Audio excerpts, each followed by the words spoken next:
Saya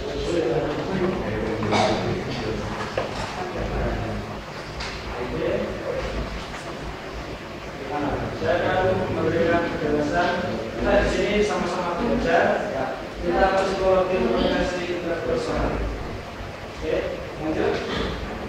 Ada 4 aturan main saya. Yang pertama, mengikuti materi secara penuh. Next, partisipasi aktif. Selanjutnya, matikan HP jika Anda sempat hadir di HP bisa di-share. Lanjut. Izin meninggalkan ruangan. Yang pertama harus bernyanyi dulu. Harus berdasar. Penelitian komunikasi interpersonal akan diberikan oleh juga. Komunikasi yang melibatkan dua individu atau lebihnya masing-masing saling bersatu. Oke, nah ini langsung di. Nah, pada intinya komunikasi itu dibagi menjadi beberapa. Jadi ini saya sedikit menjelaskan tentang komunikasi. Jadi memang saya jelaskan dari awal. Memang tipe orang-orang itu berbeda. Ada orang introvert dengan ada orang extrovert. Kalau saya sendiri cenderung arah introvert alias pendiam. Mungkin kalau seperti Mas Didi orangnya jadinya extrovert. Terlalu apa namanya bisa mengungkapkan itu. Iya.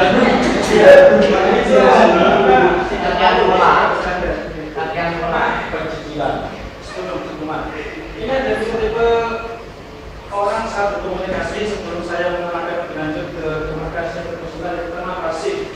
Pasif ini contohnya saat kita belajar ini kan contoh Mas Didi. Mas Didi, saya kasih hiburan. Kan banyak dari tulisnya dua ini. Terus Mas Didi menanggapinya seperti ini. Ya udah, kerjakan aja. Cuma sebenarnya jadinya masih bingung. Jadi orang pasif ini apa namanya orangnya ini sebenarnya istilahnya pemalas, jadi tidak mau mengutarakan pendapat secara pribadi. Yang nomor 2 masih asertif ini ya. Asertif ini orangnya komunikasinya cenderung memberi dorongan atau memberi apa istilahnya. Contoh saat kita belajar, contoh ada tugas dari guru ini, saya bertanya kepada Didi seperti ini. Dan kemarin itu ada tugas dari guru ini loh. Lebih baik kamu itu mengerjakan, tapi itu jangan malas-malasan seperti itu. Jadi ada satu dorongan ya. Dan nomor 3 ada tipe orang yang agresif. Wah, saya suka ya. Ya. Itu ada tugas dari guru ini. Saya berikan komunikasi kepada Mas Didi. Pokoknya itu ada tugas psikologi. Kalau kamu belum kerjakan, kamu harus kerjakan ini. Orangnya cenderung pemalas seperti itu. Agresif. Oke, lanjut next. Nah ini bentuknya adalah bentuk orang yang sedang berjoget, sedikit hiburan saja. Iya kan? Kita juga kita di sini sama-sama belajar. Saya juga belajar ngomong, kita banyak belajar. Lanjut. Oke, untuk komunikasi akan dibacakan oleh Mas Duni. Seluruh komunikasi interpersonal terbagi menjadi 5 bagian. Pertama empati. Yang pertama adalah empati ya, empati. Yang kedua kesetaraan, Ya. kegunaan, sikap positif dan sikap dukungan. Contoh empati, contoh saya dengar juga itu ya. Untuk saya tadi kepentingan sedang bertanam usaha motor, seumpama lah contohnya. Saya memberikan komunikasi ke Bapak Didi tentang empati. Saya memberikan sebuah apa namanya istilahnya dorongan atau memberi nasihat. Soalnya kamu harus itu contoh empati. Selanjutnya kesetaraan. Kesetaraan ini semua orang itu sama. Tidak ada bangsa kulit putih, tidak ada bangsa semua kulit hitam, semuanya sama. Walaupun nanti orang Madura, tapi kita anggap semuanya sama. Orang Madura. Ya. Semua orang Madura. Selanjutnya keterbukaan. Jadi kita itu harus menjadi orang itu harus terbuka, jangan malu-malu seperti itu. Jadi orang yang terbuka itu komunikasinya lebih baik. Selanjutnya sikap positif seperti dasar tentang 3 kalau kita yang positif, atau belajar disiplin dan lain sebagainya. Yang kedua adalah sikap hubungan. Bagaimana kita bisa berkomunikasi dengan seseorang, kita bisa mendukung orang tersebut, bisa seseorang. Oke, selanjutnya persepsi interpersonal dalam sistem komunikasi interpersonal. Akan diberikan juga.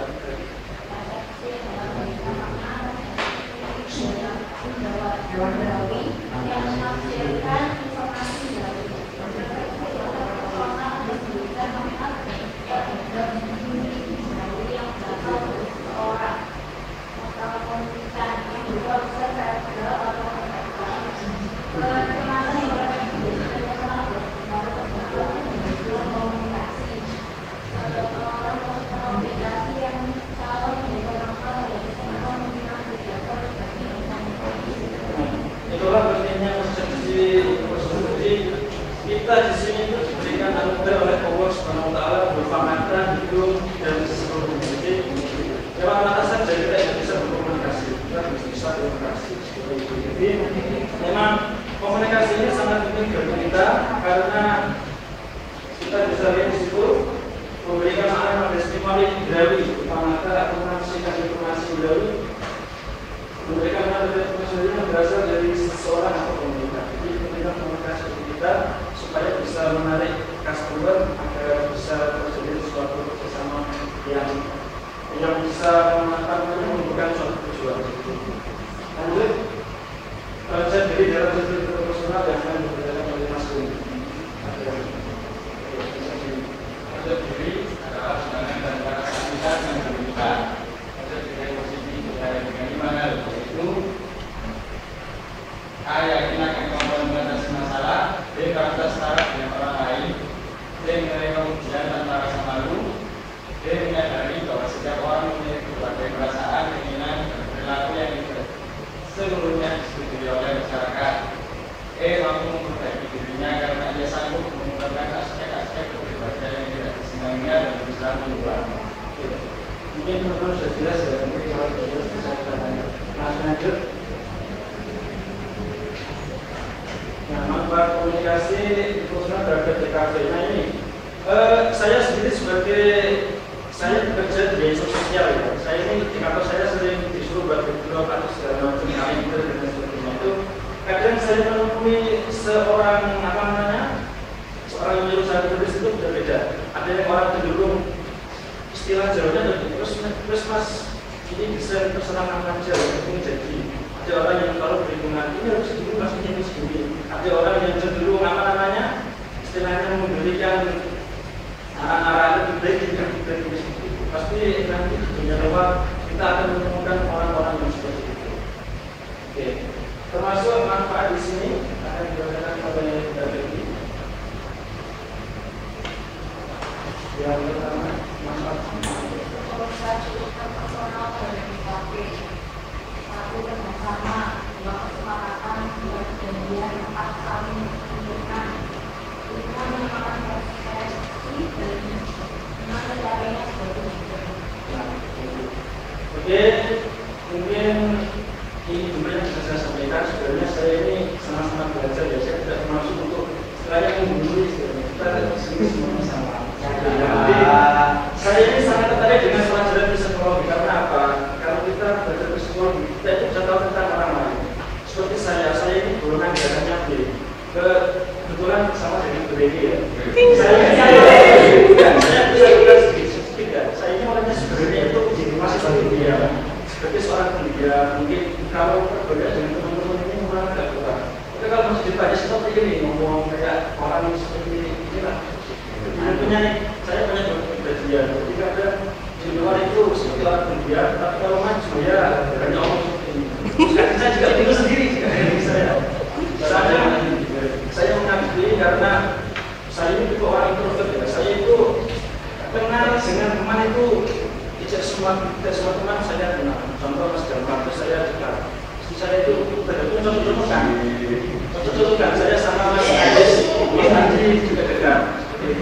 Kok cowok semua? Iya. Jadi curiga. Ya cewek mana?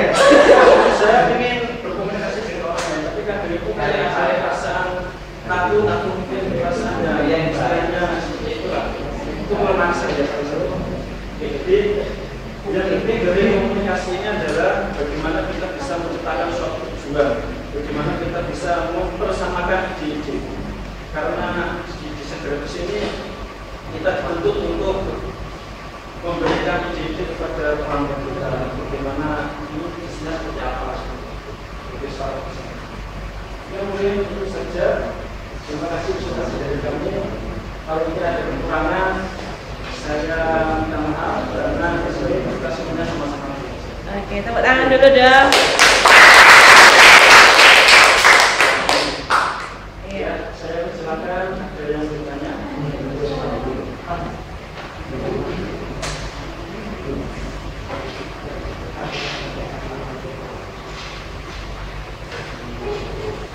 Gimana teman-teman Mas Dema pertanyaan apa?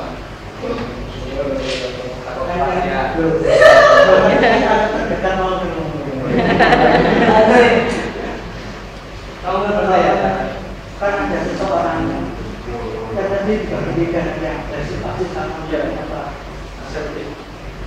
Kalau seseorang yang selalu memberikan, dia selalu memberikan motivasi yang baik, selalu kata-kata ini memiliki niat sendiri juga tinggi kan baratnya. Tapi dia tidak pernah melakukan apa yang dibilang itu termasuk belum. Kalau itu termasuk golongan yang nafsu. Nafsu itu istilahnya itu tidak bisa dikalikan. Ada orang kan misterius aneh seperti itu kan ada. Yang lebih. Tapi di situ tadi cuma ada 3 ya. Nah itu masuk kemana? Gitu loh. Kan kamu sodorkan cuma 3. Absolut tadi nggak ono. Menurut saya, mungkin teman-teman ada yang mau membantu atau mengambil dari jawaban saya. Mas tadi yang 3 itu anu. Iya.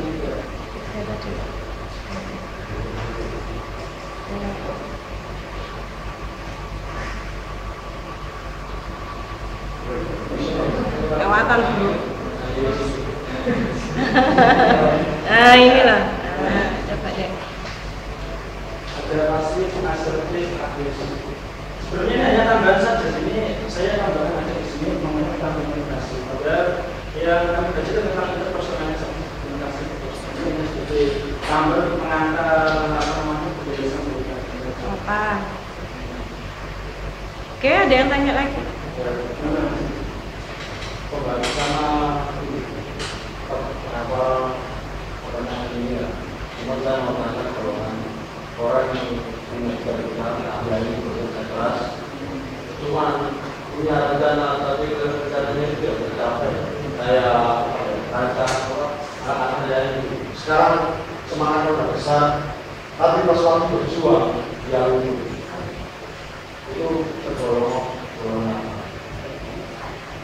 sebelum orang yang pesimis nanti kayak saya belajar sih ini kan cara ya cara membuat seseorang memang tidak kaitannya dengan suatu pertanyaan yang pada dasarnya semua orang itu pasti pernah mengalami suatu kegagalan. Jadi kalau kita sedang semangatnya berjuang dengan jalan bertahan, maka kita harus berjuang lagi karena dengan kegagalan kita bisa belajar untuk bisa sukses seperti itu.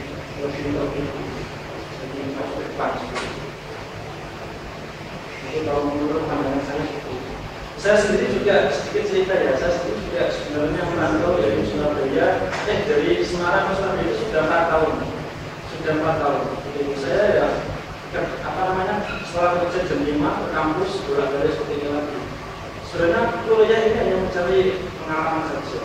Ijazah itu hanya sebagai formalitas saja. Jadi untuk Anda di sini jangan mengajar jasa, kalau bisa cari pengalamannya, saling sharing, saling cari relasi terhadap teman-teman semua. Kita juga harus saling belajar. Oh ini kita gambar, kita sudah belajar yang kita gambar, kita bisa. Itu salah satu penjelasan. Kemudian dari guru yang lain, dia ingin memberikan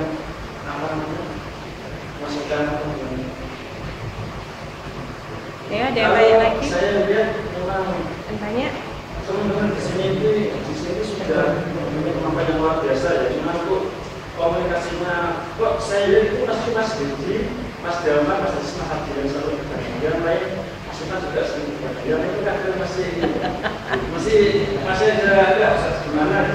Nah itu kata itu gimana ya teman-teman itu yang saya berani menyampaikan pendapat itu gimana untuk pengalaman. Kalau menurut saya ini kita bentuk pada diri seorang, karena kalau orang bertanya ini orang yang apa namanya istilahnya rasa tahunya ini tinggi. Kalau orang ingin tahu ini baru kan bertanya. Kalau orang yang tidak bertanya itu pasti rasa ingin tahunya kurang. Jadi rasa penasaran, passion yang ada di bidangnya ini apa namanya cenderung kurang. Kalau saya sendiri mengaku sebagai saya sendiri ya. Saya ini passionnya memang saya suka menulis. Saya juga bukannya sombong ini cukup ingin memberi motivasi kepada Anda semua. Berarti di sini itu harus bekerja sesuai dengan passion. Saya punya buku, punya novel, sudah saya terbitkan. Seperti itu. Saya juga suka desain, saya punya nyanyi juga.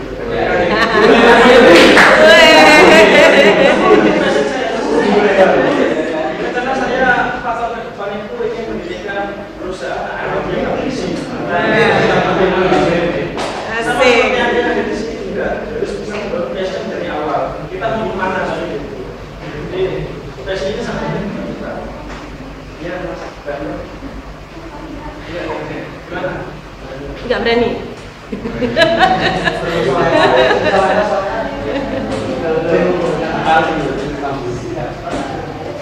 Nah, kalau menurut saya ini pelajaran komunikasi ini memang sangat penting sekali di mana kita bisa bertemu. Kita kan besok lulus di sini kan akan ketemu dengan orang banyak ya, kita ketemu dengan partner, ketemu dengan tim, itu harus bisa berkomunikasi. Oh, orang ini tipenya seperti ini, saya harus ngomong ini sesuai dengan apa? Sama saya ketika saya dengan Dr. Mas Darmawan tipenya seperti ini, saya harus ngomong seperti ini dengan cara saya sendiri. Itulah. Ada yang kita kan lihat ada orang yang sukanya kok marah-marah, kita harus menetapkan diri kita seperti apa. Komunikasi punya itu. Saya bertanya kalau misalnya kadang-kadang ada orang yang pemalu itu ya, saudara sebenarnya samar, dia pemalu, dia melontarkan omongan pun dia sebaiknya itu kayak gimana yang mau mulai dari awal omongan dia ya memang harus banyak belajar. Saya sendiri juga SD, SMP sama ini orangnya pendiam. Kalau masuk itu paling takut, paling bagus. Jadi saya mulai berubah itu ketika saya dididik namanya kampus mengambil ITC. Teman saya ada Mas Asya, ada Pak Aziz. Itu di sana anaknya itu semua yang diasuh oleh desanya di Mandiri. Kebetulan saya sudah kerja di sana. Itu memang diatur dan di sana juga diatur berbicara seperti itu. Memang itu saya dulu memang dari pendidikan di sana, kemudian saya memang ada bisa apa sama seperti teman-teman semua di sini. Kan bukan tidak mungkin Anda bisa menjadi public speaking. Saya juga cerita yang menjadi seorang trainer, orang bukan hanya visi dan misi. Tentunya Anda harus punya proposal kehidupan. Jadi sekarang tulis apa passion Anda, apa namanya akan Anda suka seperti yang diterangkan di video ini kan tentang main making, tentang kita paling gitu. Banyak target harus selesai apa dan apa. ya harus mencari apa?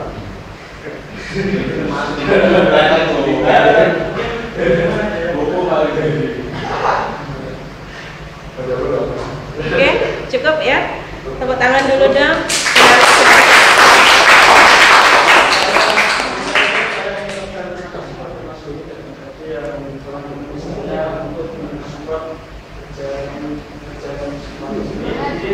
Saya sendiri minta maaf kalau mungkin ada salah karena saya menganggap itu saya masih banyak belajar. Saya juga belajar ngomong, kita sama-sama belajar, kita sama-sama diuntungkan. Bahkan kita kuliah juga sama kuliah itu sudah belajar. Belajar tidak bisa memanfaatkan kesempatan. Saya suka ini, saya butuh barang-barang yang dapat dunia.